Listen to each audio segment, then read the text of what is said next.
siap untuk upgrade kandang kapasitas 25 ekor induk dan 1 pejantan. Oke, bismillahirrahmanirrahim. Assalamualaikum warahmatullahi wabarakatuh, sahabat-sahabat Cakrawala God.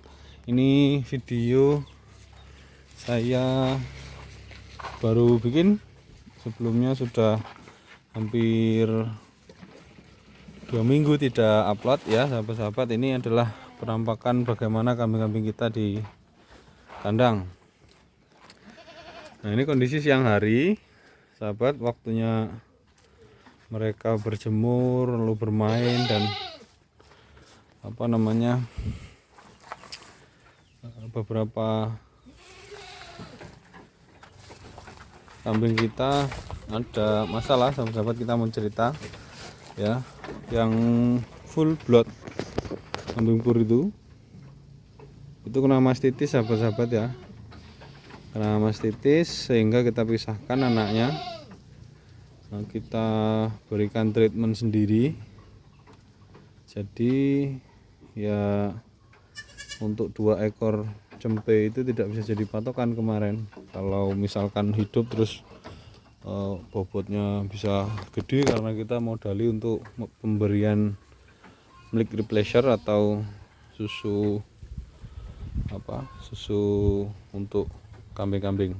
Nah, ini kambing baru kita, ini kambing yang kita titipkan di peternak tapi dikembalikan, ini kita pelihara.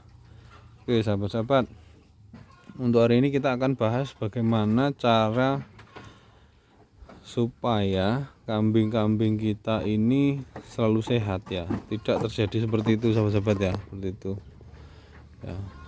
Nah, kemarin kita evaluasi kenapa kok bisa dari sekian banyak, sudah hampir 10 ekor melahirkan di sini atau malah lebih sahabat-sahabat ya, sudah 10 ekor kok 1 ekor begitu kan ya. Nih itu kan jadi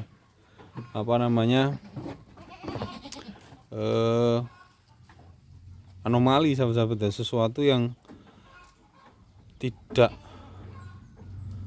terjadi di banyak kambing kita gitu. Kenapa kok demikian gitu ya sahabat-sahabat. Nah, kemarin kita sudah lakukan evaluasi kenapa kok seperti itu. Ternyata kita tidak konsisten dalam hal pemberian pakan.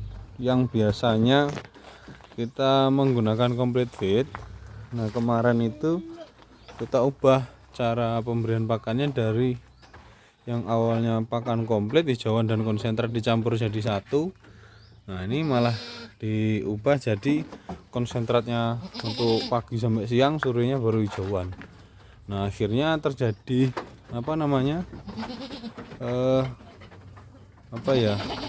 kita bisa bilang stres ya.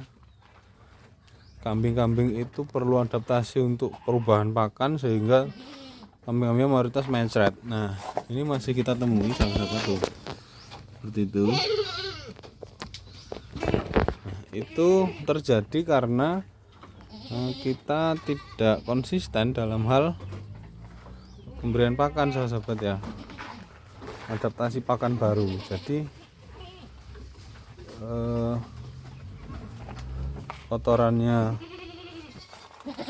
terlalu basah, kemudian menggumpal seperti kotoran sapi. Akhirnya kandang menjadi tempat yang ideal untuk bertumbuhnya bakteri, jamur maupun virus itu, sehingga dilalahnya ya, secara momentum bertepatan dengan dia melahirkan sahabat-sahabat ya.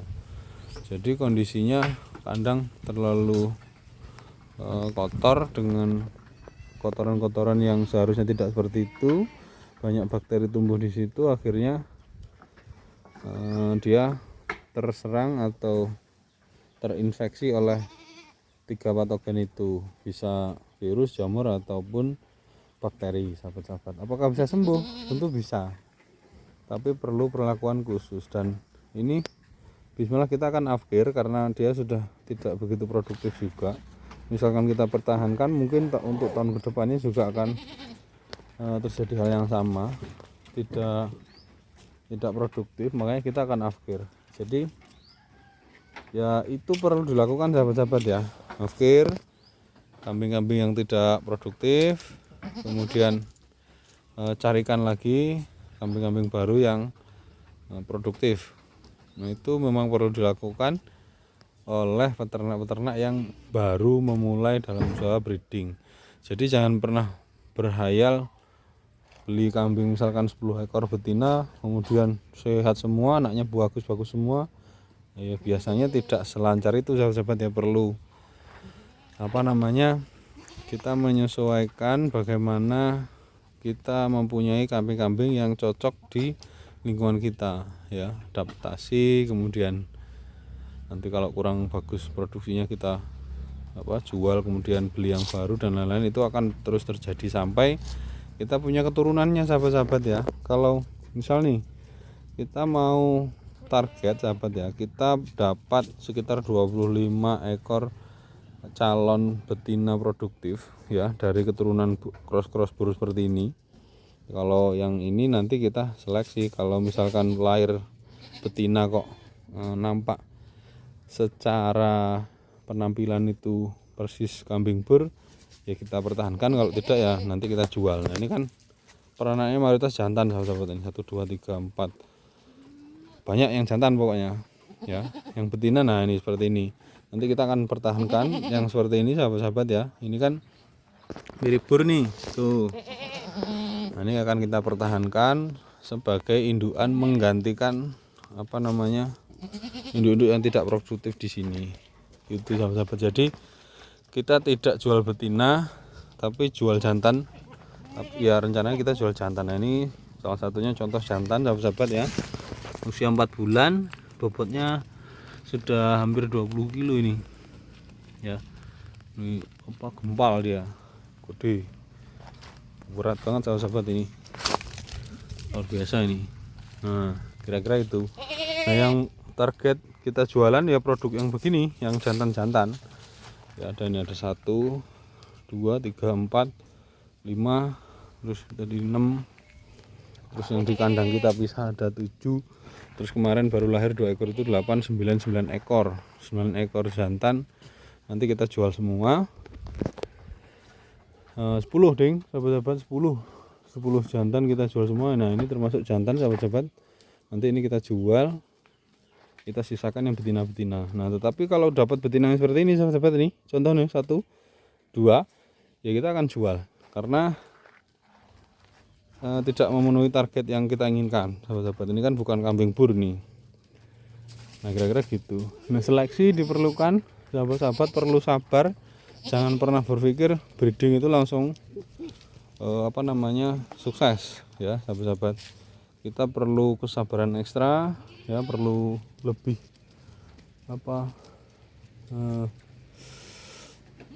mengeluarkan lebih banyak biaya gitu. Tapi ketika sistemnya sudah bagus sahabat-sahabat, sudah menjalankan usaha ini selama 2 tahun, insya Allah apa yang diusahakan itu terlihat gitu ya sahabat-sahabat ya. Kita sudah punya keturunan yang betina-betina. Untuk menambah populasi yang seperti itulah, turunan-turunan betina yang oke ya. Misal kita targetnya mau kambing bur ya, kita secara perlahan menciptakan keturunan-keturunan kambing bur sehingga kita bisa sesuai dengan target produksi kita ya. Nah gitu. Jadi usahakan sahabat mulai dari kecil dulu, jangan langsung besar, supaya ketika ada diperlukan manajemen resiko, sahabat-sahabat tidak begitu dalam ya, jegure ratek jeru. Nah itulah sahabat-sahabat ya. Tapi kalau sudah start langsung sekali berangkat di 100 ekor misalkan, karena PD sahabat-sahabat menyimak semua video yang kita tunjukkan, terus wah ini PD nih, kita 100 ekor positif. Nah itu nanti akan ketika banyak kendala sahabat-sahabat bingung ya manajemen resikonya gimana. Tapi kalau sudah dalam skala kecil itu oke. Nah, nanti skala besarnya tinggal mengalihkan gitu. Nah mungkin dulu sahabat-sahabat ya. Jadi perlu mindset yang bagus untuk kita sukses di bidang peternakan, karena peternakan bukan produk yang gampang ya. Misalkan kita beli baju terus dijual dengan selisih harga, selisihnya jadi keuntungan, tidak seperti itu sahabat-sahabat ya. Dia adalah makhluk hidup, dia punya perasaan juga. Yes, pokoknya kompleks. Nanti kita sama-sama belajar.